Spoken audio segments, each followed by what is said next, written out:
Well, thinking about Don Buchla recently and working with the 200E, I remember back in the early days going to see him one afternoon, going to his house. He didn't have a car, so I would pick him up and we'd go to lunch and things like that. And he came downstairs sort of flustered, and I said, well, "You've been working?" And he said, yeah, but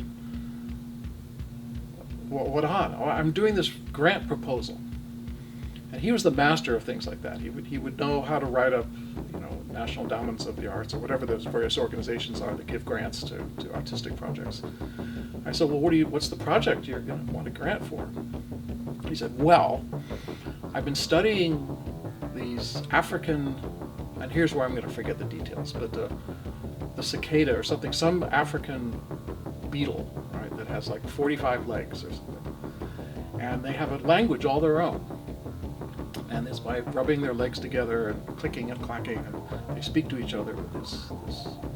And he said, and there's been some research done on what the language means, and so we're going to take this language, and we're going to build buoys that float in the ocean, right, and emit sounds based on the logic of this language.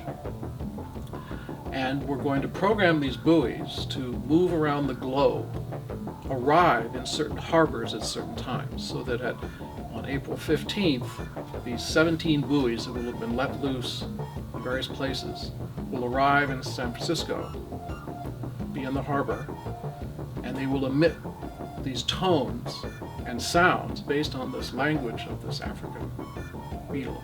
And then it will play a concert, and then the buoys will move off, and in 2 years they'll show up in Sydney or something, and they'll play a only from the mind of Don Buchla could you come up with something like this. And he was going to get a grant. He was writing a proposal to get a grant to actually pull this off.